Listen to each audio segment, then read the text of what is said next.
فأبى فقلنا يا آدم إن هذا عدو لك ولزوجك فلا يخرجنكما من الجنة فتشقى إن لك ألا تجوع فيها ولا تعرى وأنك لا تظمأ فيها ولا تضحى فوسوس إليه الشيطان قال يا آدم هل أدلك على شجرة الخلد وملك لا يبلى فأكلا منها فبدت لهما سوآتهما وطفقا يخصفان عليهما من ورق الجنة وعصى آدم ربه فغوى ثم اجتباه ربه فتاب عليه وهدى قال اهبطا منها جميعا بعضكم لبعض عدو فإما يأتينكم مني هدى فمن اتبع هداي فلا يضل ولا يشقى ومن أعرض عن ذكري فإن له معيشة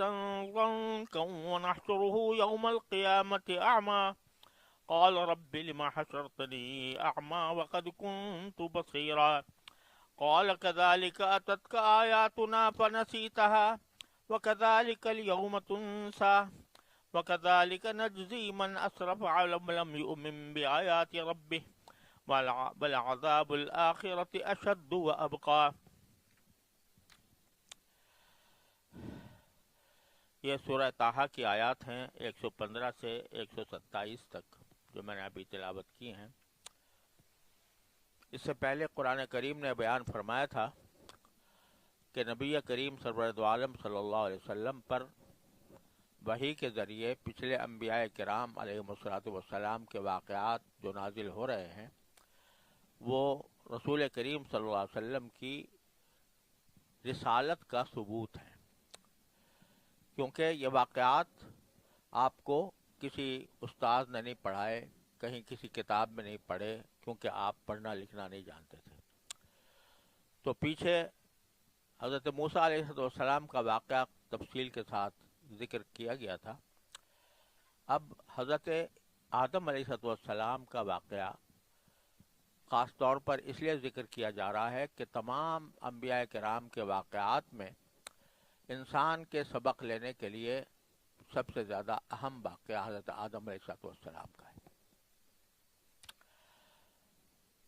تو اسی میں اللہ تبارک و تعالیٰ نے آدم علیہ السلام کے قصے میں بہت سے سبق رکھے ہیں، لہذا اس واقعے کا ذکر کیا جا رہا ہے. اس سے پہلے بھی تقریباً 6 مقامات پر 6 مختلف صورتوں میں حضرت آدم علیہ السلام کا واقعہ آیا ہے، لیکن ہر جگہ کچھ نئی باتیں ہیں.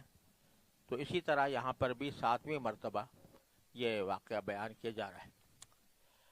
تو وہاں سے باری تعالیٰ شروع فرماتے ہیں کہ وَلَقَدْ عَهِدْنَا إِلَىٰ آدَمَ مِنْ قَبْلِ، جو واقعات ہم نے تمہیں بتائے ہیں اس سے پہلے ہم نے آدم علیہ السلام کو تاکید کی تھی. عاہدہ الیہ، یہ عاہدہ کا لفظ جب الہ کے ساتھ آتا ہے تو اس کے معنی وصیت کرنے کے ہوتے ہیں، نصیحت کرنا اور وصیت کرنا، اور اس کو تاکید کے ساتھ وصیت کرنے کو کے لیے لفظ استعمال ہوتا ہے. تو ہم نے آدم علیہ السلام کو تاکید کی تھی. اس سے پہلے تاکید کیا کی تھی وہ آگے اس کی تفصیل آ رہی ہے کہ یہ تاکید کی تھی کہ جنت میں رہو لیکن ایک خاص درخت ہے اس کے پاس نہ جانا اور اس سے کوئی چیز نہ کھانا. فنسیہ، تو حضرت ابراہیم علیہ السلام اس تاکید کو بھول گئے. وَلَمْ نَجِدْ لَهُ عَزْمًا، اور ہم نے ان میں ارادے کی پختگی نہیں پائی. پہلی بات تو یہ بار فرمائی کہ وہ بھول گئے، یعنی آگے خود آ رہا ہے کہ اللہ تبارک و تعالیٰ نے ان کو پہلے سے خبردار کر دیا تھا کہ شیطان تمہارا دشمن ہے اور کسی وقت تمہیں یہ بہکانے کی کوشش کرے گا، اور اس لیے اس درخت کے پاس مت جانا اور کسی کے بہکائے میں مت آنا. اب حضرت آدم علیہ السلام کسی وقت اس تاکید کو بھول گئے اور یاد نہیں رہی بات. اب بھول جانے کا لفظ خود قرآن کریم استعمال کر کے فرما رہا ہے کہ ان سے جو یہ حرکت سرزد ہوئی وہ نسیان کی وجہ سے تھی، بھول جانے کی وجہ سے. اور بھول جانا ایسی چیز ہے کہ جس پر اللہ تعالیٰ کی طرف سے کوئی گرفت نہیں ہوتی. حدیث میں رسول کریم صلی اللہ علیہ وسلم کا ارشاد ہے کہ رفع عن امت الخطأ والنسیان، میری امت سے دو چیزوں کی کا عذاب اٹھا لیا گیا ہے، یعنی وہ امت کو اس پر عذاب نہیں ہوگا. ایک غلطی سے کوئی کام کر گزرے اور دوسرے بھول سے. تو بھول جانا یہ ایک غیر اختیاری بات ہوتی ہے، اور غیر اختیاری کی وجہ سے اس کے اوپر ملامت بھی اور اس کے اوپر کوئی عذاب بھی یا گرفت بھی نہیں ہوتی. تو قرآن کریم فرما رہا ہے کہ ہم نے جو ان کو تاکید کی تھی اس کو وہ بھول گئے، لیکن ساتھ ہی فرمایا وَلَمْ نَجِدْ لَهُ عَزْمًا، اور ہم نے ان کے اندر ارادے کی پختگی نہیں پائی. مطلب یہ ہے کہ بھول جانا تو غیر اختیاری ہوتا ہے، لیکن اگر کسی چیز کی اہمیت دل میں ہو اور وہ اہمیت اتنی زیادہ ہو کہ ہر وقت اس کا دھیان رہے انسان کو، تو پھر وہ بھولتا بھی نہیں ہے. اگر ارادے کی پختگی ہو، ذمہ داری کا احساس ہو، تو پھر بھول بھی نہیں پیدا ہوتی. جیسے ایک شخص مثلا کسی کا ملازم ہے اور وہ اس کے ذمے کچھ فرائض سپرد کیے گئے ہیں، کچھ اس کو ہدایات دی گئی ہیں، تو اگر اس کے اندر ذمہ داری کا پورا احساس ہے تو اس کی وجہ سے وہ بھولے گا نہیں اس کام کو، بلکہ اس کو یاد رکھے گا، اور خاص طور سے جو بات بہت زیادہ تاکید سے کہی گئی ہو تو اس کو ذمہ داری کے ساتھ یاد رکھے گا. اگر کوئی مثلا بڑا افسر ہے اور بادشاہ کا وزیر ہے مثلا، اس کو کسی خاص کام کا حکم دیا گیا ہے، وہ آ کر کہہ دیجیے میں تو بھول گیا، تو یہ اگرچہ بھول کی وجہ سے اس کے اوپر گرفت نہ ہو، لیکن یہ جو غیر ذمہ داری کی بات ہے وہ اس کے اوپر اس سے مواخذہ بھی ہوتا ہے. تو اگرچہ گناہ نہ ہو، لیکن کسی بڑے نے اگر کسی بات کا حکم دے دیا اور چھوٹا بھول گیا، تو بھولنے کی وجہ سے گناہ تو نہیں ہوگا، لیکن ساتھ ہی اس کو یہ کہا جائے گا کہ اس کے اندر وہ پختگی نہیں تھی، جس پختگی کی وجہ سے اگر وہ اس پختگی کو استعمال کرتا تو وہ اس غلطی میں مبتلا نہ ہوتا. تو یہ ایک جملہ پہلے کہہ دیا قرآن کریم نے کہ ہم نے حضرت آدم علیہ السلام کو ایک تاکید کی تھی، وہ اس کو بھول گئے اور ارادے کی پختگی ان کے اندر نہیں پائی گئی. اب اس کی تفصیل بیان فرماتے ہیں وَإِذْ قُلْنَا لِلْمَلَائِكَةِ اسْجُدُوا لِآدَمَ، یہ پہلے کئی مرتبہ گزر چکا ہے کہ ہم نے ملائکہ سے کہا تھا کہ آدم علیہ السلام کے سامنے سجدہ کرو، فَسَجَدُوا، تو سب کے سب نے سجدہ کیا الا ابلیس.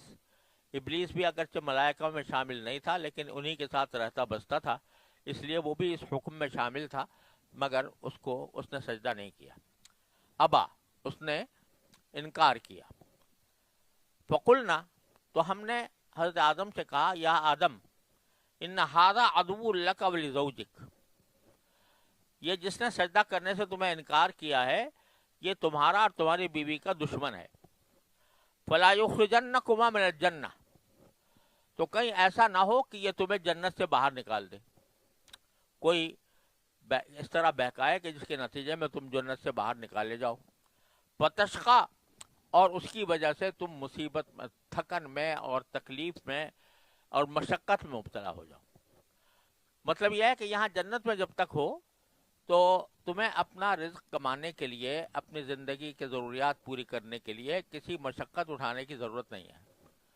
کھانا تمہیں جب بھوک لگے گی کھانا مل جائے گا، اور تمہیں جنت کی پوشاک تمہیں عطا کی گئی ہے، تمہیں اس کو حاصل کرنے کے لیے کوئی محنت نہیں کرنی پڑے گی، اور تمہیں جنت کا جگہ عطا کی گئی وہ تمہاری رہائش کے لیے. تو نہ تمہیں اپنے روٹی کپڑے مکان کے لیے کہیں مشقت اٹھانے کی ضرورت ہے، نہ کسی اور کام کے لیے. لیکن اگر تم جنت سے نکل گئے فتشقا، تو پھر تمہیں